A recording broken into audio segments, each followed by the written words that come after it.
Hey y'all, it's Omno Superman again, back with chapter 1003. Another fantastic One Piece chapter.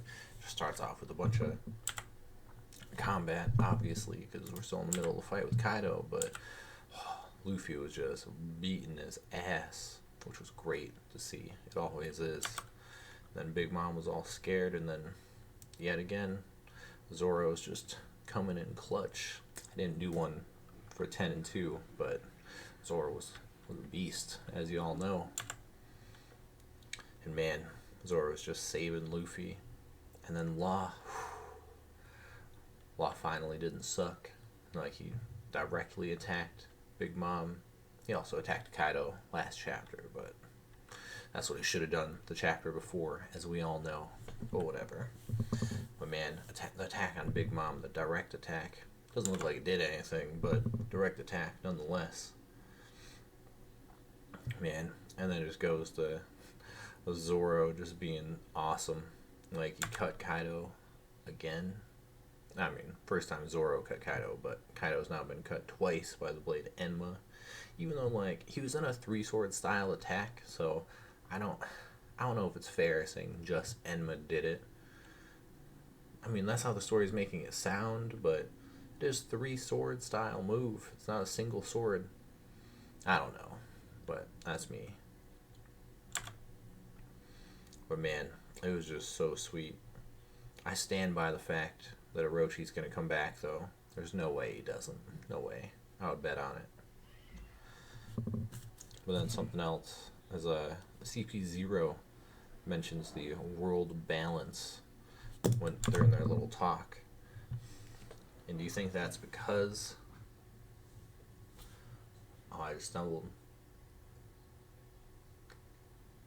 Do you think it's because the abolishment of the warlords? Or does CP0 also know the rough time frame of when the world will awaken, which is what apparently Roger's crew found out at Laugh Tale? Like, if CP0 knows of that time frame, then that could be what they're talking about, which is this big world war that's going to come up.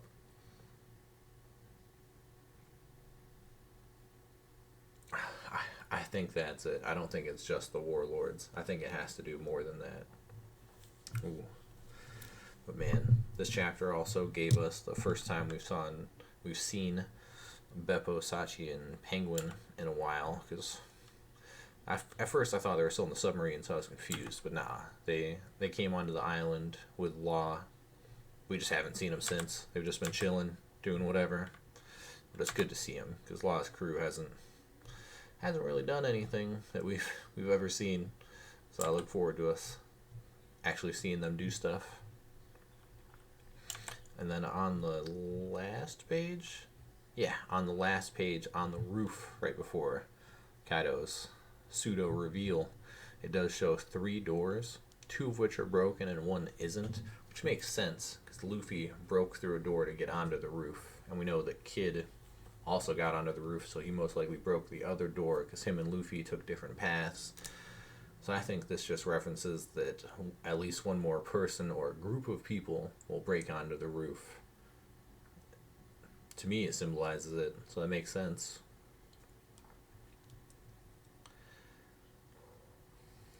And something else, when it goes to same last page, it shows Yamato protecting Shinobu and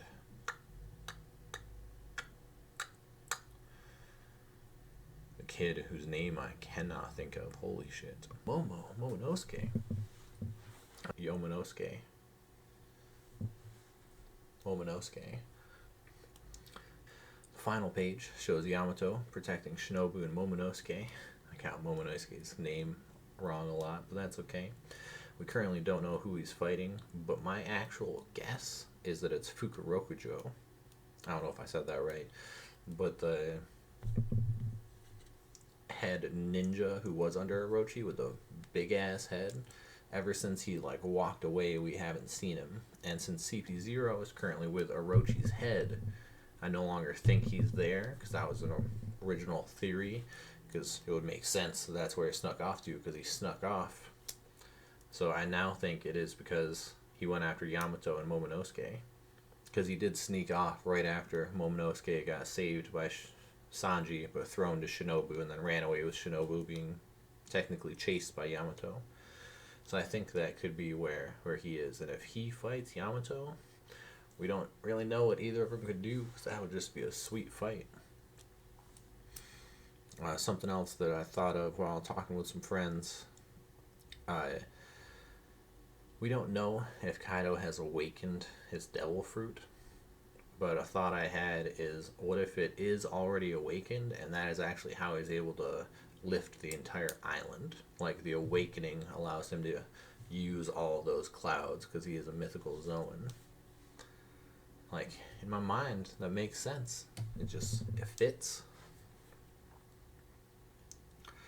And I also have a guess to what Kaido will look like, and I will post a little photo right here, and we'll see what happens.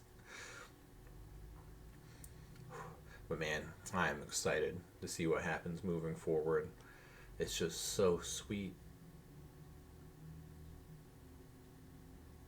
I'm kind of worried that Robin is going to get kidnapped by Big Mom, and that could be like how the fight ends. I'm sticking by that for now. That would suck. It would. I also hope the camera hasn't been shaking this entire time, but I'll figure it out. And with CP0 being there, whew, I hope Rob Lucci isn't there and he gets saved for sometime in the future. Because if he's there and he's also gotten stronger over the past 2.5 years or however long it's been story time wise, man, that would be rough right after Kaido and Big Mom. But I don't know. We just gotta wait and see. God, I just want to know what he looks like.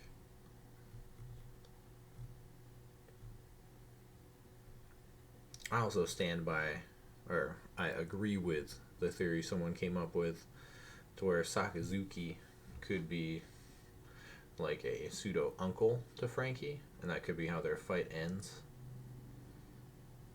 I assume they would fight before they figure it out. It wouldn't just like stop the fight altogether. But man, that'd be great to have Tom's son in the story who would help them switch sides. And the entire chapter is based on that Go board game that I've obviously never played. I looked into it a little bit, so like I got the gist of it. So if they, in the game, you can't turn pieces other colors. You just like trap them. But for this presentation, because they show it on the board, it makes it, again, to me, symbolize that they're going to turn the black pieces into white pieces, which is probably what Nami, Usopp, and Otama are currently working on, because that's my theory to what Tama's plan is, but that's like, everybody thought of that, so it's nothing special. So if they turn some of the black pieces into white pieces, and through friendship, so to say, or manliness, because it is Frankie, if he can turn one of the Topiropo that way, since Drake is already on the side, that would be 1/3 of the Topiropo. So it would make sense that they could potentially get the rest of them.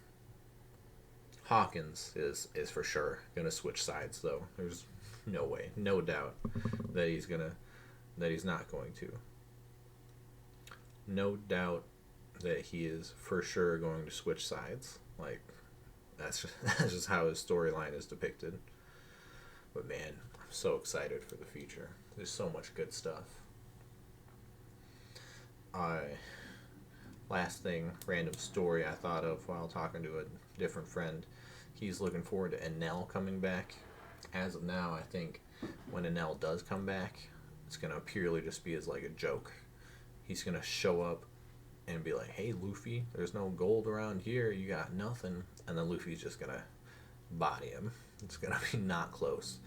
And because Enel's going to have all those like space alien robots with him, I picture them then getting mad, but then seeing Frankie, a human robot himself, cyborg, obviously, but they may not know what a cyborg is. So I picture him being their like new god or deity, and they just switch sides and work with Frankie. And like, if the final arc, so to say, is supposed to be this big ass war, if it happens like right before or during that, them getting the little space alien army on their side would just be a huge little boost. That's one reason why I think that's a legitimate option. So that's what I'm going with. I do look forward to making more videos, though. Committed. So I'll be back next week with 10:04, since it's coming out in a few days at the time of this recording, and it's gonna be lit. But yeah, if you watched it, I appreciate it. Have a great day.